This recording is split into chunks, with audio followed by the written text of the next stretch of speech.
Hey everybody, I'm Dustin with Dust and Wood, and this table is so big we had to install it with a crane. I hope you stick around and enjoy the video. So like most of my tables, the first thing I do is lay out these slabs. I laid these in a book match, side to side style, to get an idea of, what this table is going to look like, how much resin I'm going to need, and send some pictures to my clients to see if they approve. Now, I wasn't completely happy with this layout, so I switched the slabs around and sent this picture to my client. They liked it, so without wasting any time, one by one, I got these up onto my surfacing table and started leveling out these slabs. Every once in a while, times like this, it would be nice to have an extra hand in the shop, but I do like working alone. When something goes wrong, I only have myself to blame.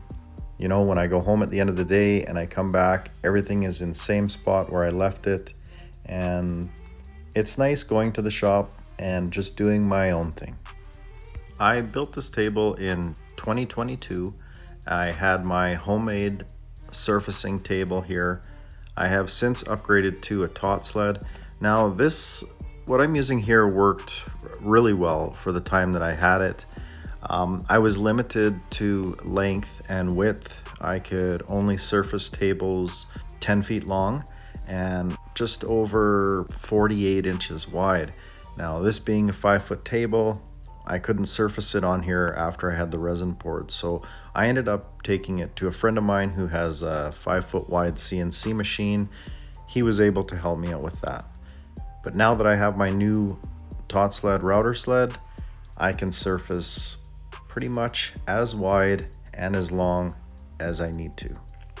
Surfacing slabs is somewhat of a lengthy process when you're doing it on a router sled. A lot of guys that have CNCs, it's a really nice setup for them. They can set their machine, the CNC can surface, and they can go on to work on other things, whereas I can't. So I'm dedicated to this, and these 4 slabs took me a full day just to surface, removing 1/8 of an inch per pass. When you have to remove 1/2 an inch to 3/4 of an inch, that's 4 to 6 passes, and each pass takes roughly half an hour, so the time really adds up here. Now that I have these slabs surfaced, I go ahead with a draw knife and remove any bark that is left on this slab. And what you see here is the cambium cell layer, which I can't remove with a draw knife unless I really dig into the slab. I don't want to do that. So what I like to do here is take this tool. This is the Restore tool. I put a wire wheel on it and it removes that cambium layer without any problem, leaving a nice surface on that live edge. It's a little bit rough, so it's got kind of that rustic feel, and I will sand this out later, but this does a great job of getting rid of that cambium layer.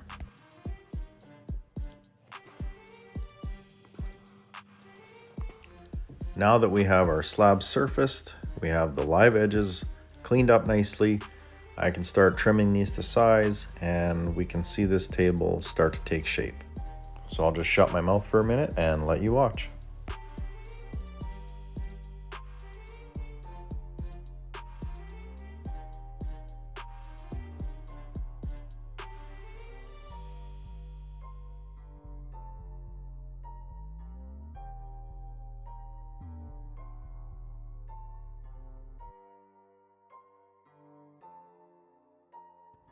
Hey, so I'm working on this conference table.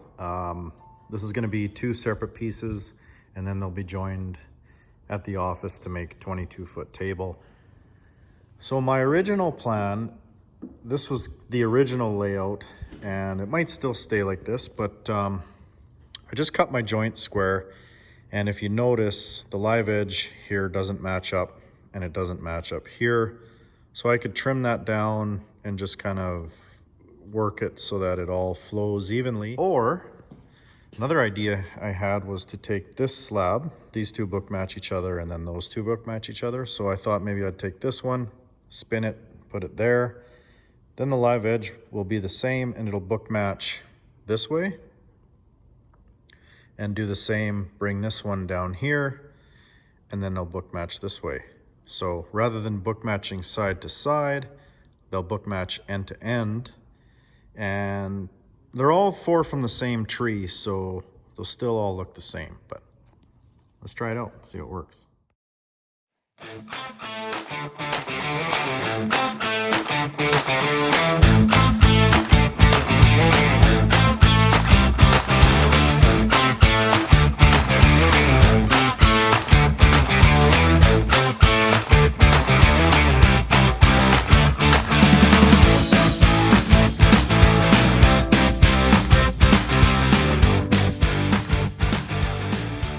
So I've got these slabs switched around, and I like this.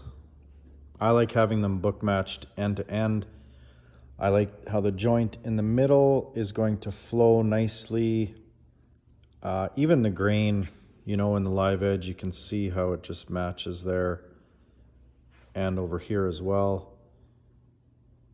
I think it's going to be a nice clean joint. It's not going to be really noticeable, and that's what I'm going for. So I think this is the winner.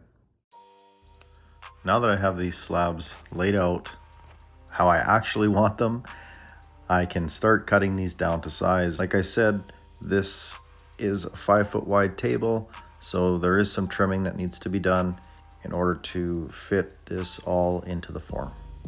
So here's something fun. I posted a short video of this table build on my Instagram, and it got a lot of likes, a lot of views, and I got a like from Joe Rogan. Now, in my world, that's pretty cool. He's a pretty famous guy, and you know, maybe I could do some work for him one day. We'll see.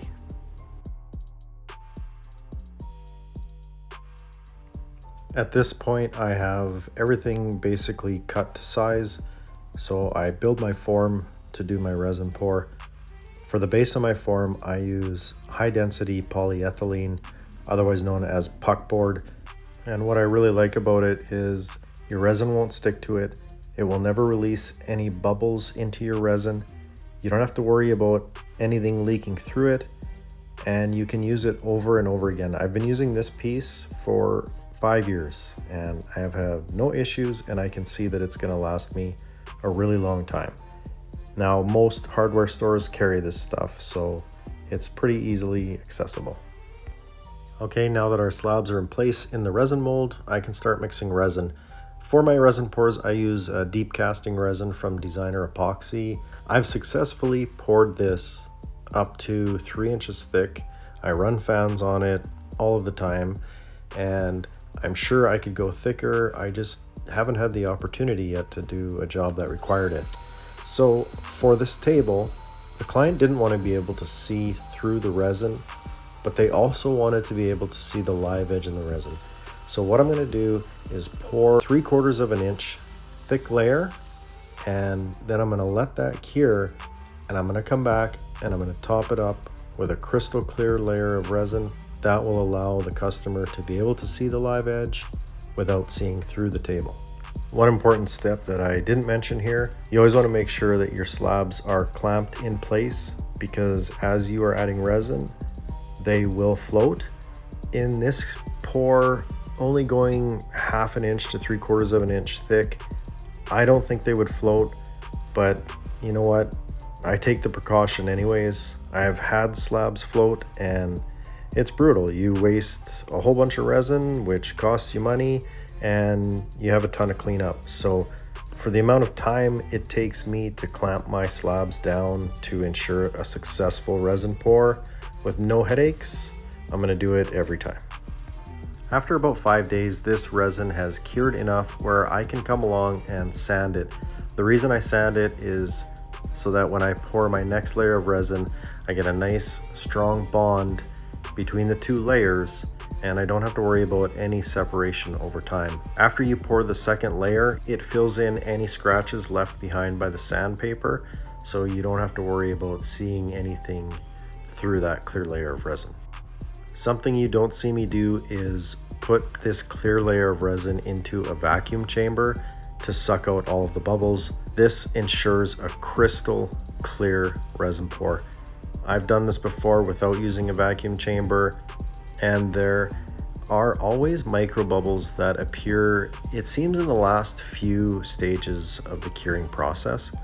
Your resin pour will be nice and clear, and then when it gets hard, for whatever reason, those little micro bubbles appear, and that's what you're left with. So I use a vacuum chamber in all of my resin pours just to ensure that clarity.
Now that my table is popped out of the form, I can start trimming it to size before I take it over to my buddy's place where he has his CNC machine and he's gonna surface it for me. So I use my Festool track saw for this. This is amazing, this tool. I use it on almost every job I have. If you're thinking about a Festool track saw, I say go for it. Now, a lot of guys say they really like their Makitas or whatever else, but I only have experience with this, and for me, it's been worth every penny.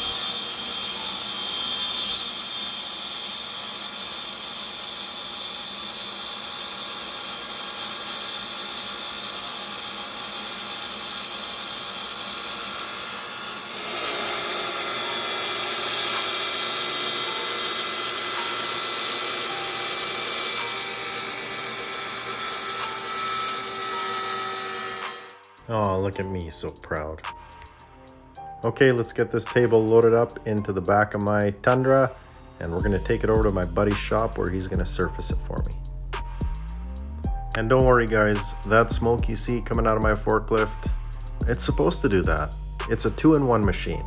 It helps load, unload, and it keeps the bugs away at the same time. You can't go wrong.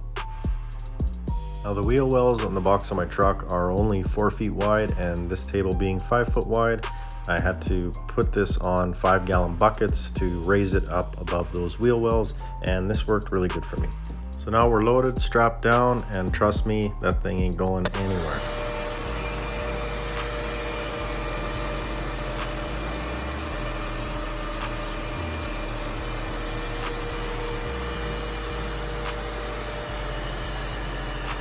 Okay, so we're back at my shop from getting these tables surfaced. I've sanded one side of them, and now it's time to flip them over. I used to have somebody come to my shop to help me do this, and it gets really old really fast. People are busy, and I can't expect somebody to come here, do this for 5 minutes and then leave. So I had to come up with a way to do this on my own. I bought a train hoist from PV Mart. I set up this system, and it works fantastic. Now I can flip these tables all day long by myself. All right, now it's time to do what I have been procrastinating, and that is cut the center joint. So the reason I've been procrastinating this was because it had to be absolutely perfect. There was nowhere I could be off or it would show in the final table. Even when I put these slabs in the form, the width that the slabs were apart from each other in the center had to be the exact same from one side of the table to the other side of the table, because these are two tables essentially being joined in the middle as one.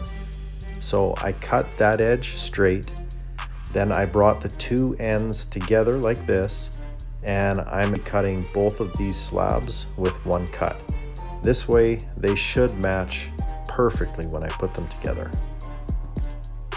When I made my cut, there were some pieces that chipped up, and not to worry, I used Starbond adhesive glue for this. I just put a little glue in there, spray it with some accelerator, clamp that piece down, and this is ready for sanding in about 15 seconds. So really quick and easy fix. Now I can finish my cut. So I make several shallow passes rather than one deep pass. Reason being is the blade heats up, it burns, and you don't get a nice cut like I did here. As you can see, this is my final pass, and watch how nice these slabs go together. Perfect. Right on the money. That's how I like to see it. And now I can start sanding. And a lot of sanding it was. I think I might have actually fallen asleep a couple times while sanding. It can be tedious, but it's all part of the job. And this is actually a really good shot. You can see how well I did in joining the center of these slabs and how the grain matches really nice. I gotta say, I was really pleased with this. I took my time. I did everything I thought I needed to do, and I think it turned out great. So at this point, I'm doing everything I can to try to make this sanding process a little bit faster. I thought this might be a good idea, but it gets tiring so fast. I could only keep this up for about 5 minutes. To join these two slabs together in the center, I'm going to be using mechanical joiners from Festool. So I'm just drilling out my domino holes here, and then we're going to match them to the other side and put this table together.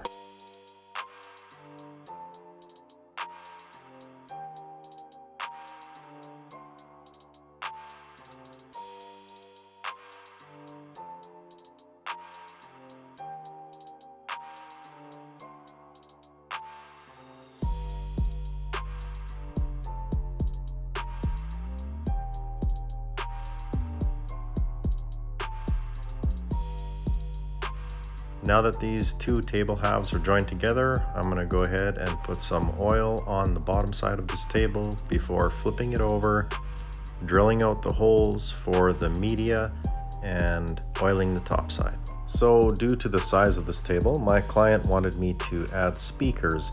There are 3 speakers going in it.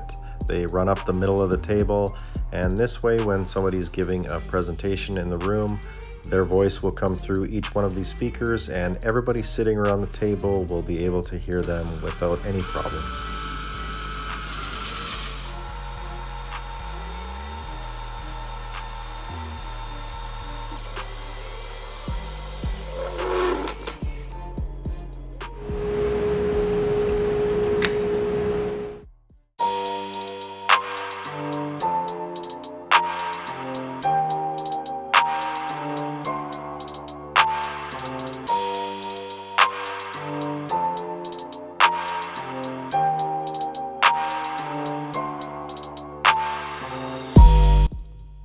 Now on to the part where we get to see if all of the work I did was worth it. So I'm adding oil to the top side of this table, and you will see very quickly here the clarity in the resin. You can see how that live edge shows through along the inside, just like the client asked for. And at this stage, I'm really happy. I can't wait to get the oil all over this table so we can really see what this beauty looks like.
Alright, now that I've got one coat of oil on the top side of the table, I can flip it back over and start mounting the base. The customer supplied the base for this table. They have a fabrication shop, so they wanted to take care of all of the welding. This box is going to sit right in the middle, and it is going to hide all of the cables and everything in the center of the table, as well as act as a support. And then at each end, they had the first letter of their name cut out in steel, and that is going to be the table leg at each end. It's the first letter of their name, which is very cool. And they also had their full name cut out in that letter, so it's very cool. I'm sorry I can't show you, but they want to remain anonymous, and I have to honor their request.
Alright, so the work on the bottom side of the table is done. What I'm going to do now is flip it back over. I'm going to mount the legs from the bottom, and I'm going to do the last coat of oil on this table, and it'll be done and ready to take to Calgary and do the delivery.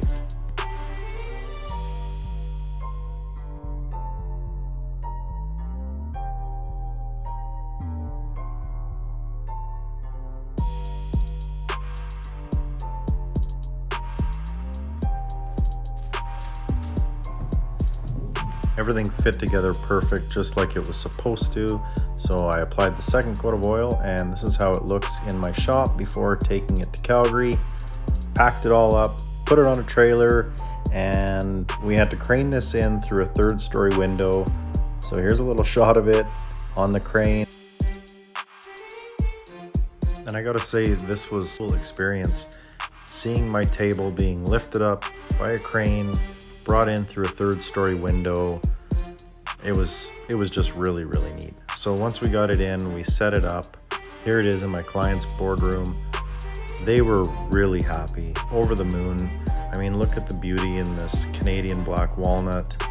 The live edge being visible through the resin.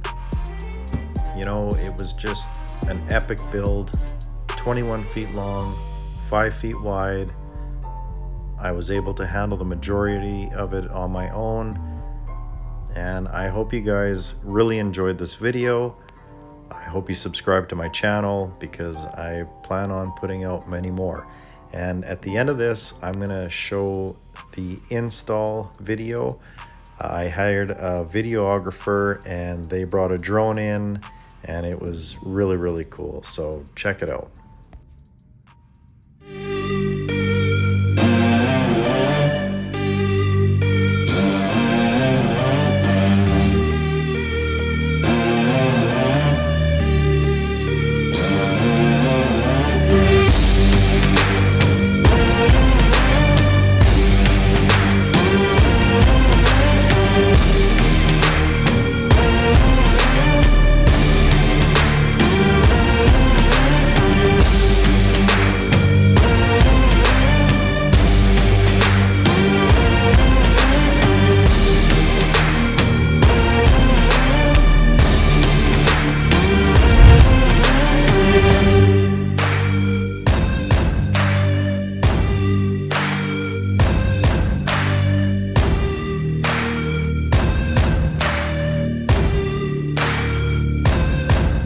Hey, thanks for watching this. I'd love to know what you think about this table build, and I hope to see you on my next video.